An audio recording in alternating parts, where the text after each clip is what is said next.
Qual o mínimo do patrimônio líquido de um fundo de direitos creditórios? Então, fundo de investimento em direitos creditórios, que deve ser aplicado em direitos creditórios. Aqui eu já expliquei para vocês que tem 50%, né? Então, mais do que 50% aí tem que ser aplicado em direitos creditórios, que são aqueles fundos de investimento que antecipam recebíveis para as outras empresas, outros direitos de crédito. Então, 80 está fora, 95 fora.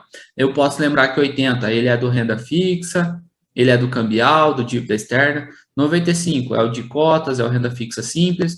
67, no mínimo, é o de ação. Então, 50% está no próprio nome, já está a resposta, é só lembrar do C de 50.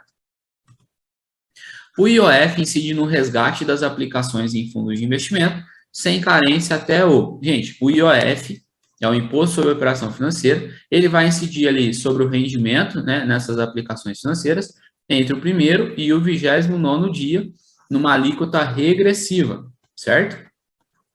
Aí você só precisa analisar, porque a pergunta é, ele incide sem carência até o 29º dia. Agora, se a pergunta fosse a partir de que dia não cobra, aí seria a partir do 30º não cobra mais.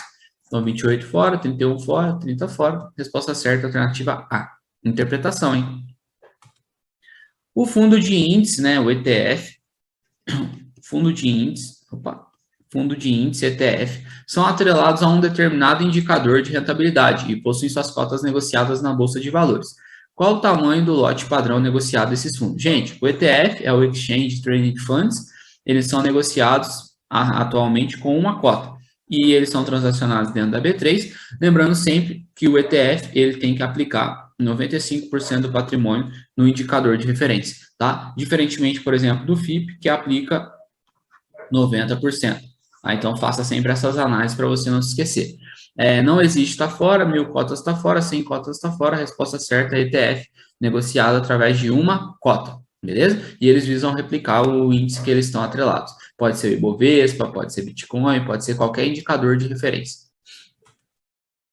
Quem pode aplicar num fundo exclusivo? Galera, dentro dos fundos, a gente tem primeiro o conceito de fundo reservado e a gente tem o conceito de fundo exclusivo. Cuidado para não confundir. Exclusivo vem de individual, que é uma pessoa só, que rima com profissional, né? Individual rima com profissional. Já o reservado, ele é para um grupo de pessoas, né? Que atestem isso por escrito ou que sejam parte do mesmo grupo, que poderia ser geralmente um investidor qualificado também. Então, fundo só para investidor qualificado. Então, quando a prova te perguntar, fica ligado. Exclusivo individual que rima com profissional. Investidor pessoa física com montante superior a 500 mil, fora. Somente investidores institucionais, fora. Somente investidores profissionais, beleza. Somente investidores qualificados, fora. Resposta certa, alternativa C. Um fundo de ação pode possuir classificação nível 2 de acordo com a sua classificação Ambima. Então, olha só, gente, um fundo de ação. Primeiro, a gente tem que lembrar que a classificação CVM, né, 555, divide os fundos entre FCAM, cambial, fundo fixa, cambial, ação e multimercado. Né? Então, a CVM fala isso. Depois que divide pela classe de ativos, na Ambima, né, e aí vamos analisar a classificação Ambima. Nível 1, classe de ativos. Nível 2, vai olhar a estratégia. Vai olhar ali a questão do risco, né? Na verdade. E no nível 3, aí sim a gente olha a estratégia. Aqui vai ser exterior ou não. E aqui a gente olha se ele é passivo ou se ele é ativo. Certo? Então, na 1 vai ter o classe de ativos, que é o FCAM, fixa, cambial, ação, multimercado. Na 2, passivo ou ativo. Na 3, é por estratégia, né? Investimento no exterior ou não, crédito livre, tá? Um fundo de ação que possui classificação nível 2 de acordo com a Ambima. Então, ele está aqui, ó, nível 2. Vai ser passivo ou ativo. Então, alocação, cambial, duração livre, indexado. Então, alocação não, porque é ativo. Cambial não, porque está no 1. Duração livre é no 3. Então, indexado, porque se ele é indexado, ele é ativo ou é passivo, porque ele está atrelado a algum indicador. Beleza? Então, os fundos indexados, eles são indexados a algum indicador, por isso, ou eles são passivos, que vão acompanhar, ou são ativos que superam. O fundo de investimento fechado são aqueles cujas cotas. Fechado, gente, ele não permite entradas e saídas a qualquer momento. Ou você vai vender sua cota no mercado secundário. Não são marcados a mercado? Fora. As cotas são marcadas a mercado. Só podem ser resgatadas ao término do prazo de duração do fundo ou em sua liquidação? Beleza. Pertence a um único cotista? Fora, isso é fundo exclusivo. Podem ser resgatadas a qualquer momento? Fora, isso é fundo aberto. Tá? Então, todas as cotas são marcadas a mercado, com exceção do fundo exclusivo, né? Quando for um investidor só, não é obrigatório marcar a mercado, mas os demais são. Então, a resposta certa, alternativa B. Só podem ser resgatadas ao término do prazo de duração do fundo ou em sua liquidação, além, é claro, de vender suas cotas no mercado secundário.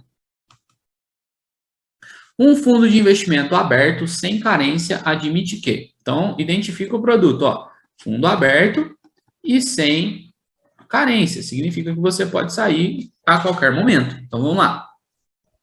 Aplicações e resgates a cada 90 dias? Não, como ele é sem carência, não tem data. Aplicação com vencimento? Não, porque é sem carência. Aplicações e resgates a qualquer momento? Perfeito. Resgates com vencimento? Não, isso seria carência. Então, a resposta certa, alternativa C. É só interpretar que você vai acertar. Elimina as erradas, explica o porquê está errado e aí você chega certo.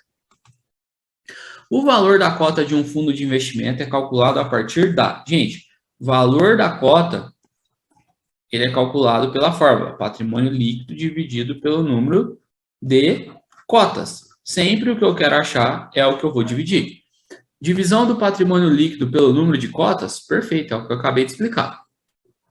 Soma dos resgates menos aplicação no determinado dia? Fora. Divisão do patrimônio líquido pelo número de cotistas? Não, é pelo cotas. Multiplicação do número de cotas? Não, é divisão, né, galera? Então, a resposta certa, alternativa A, simplesinha aí, que vai cair na sua prova. O administrador do fundo é responsável por calcular e divulgar o valor da cota do patrimônio líquido no fundo aberto. Isso, calcular e divulgar o valor da cota, tem que ser feito pelo administrador, que esse é o processo de marcação a mercado, que é encontrar o valor dos ativos pelo preço justo de hoje, com o objetivo de evitar a transferência de riqueza entre cotistas.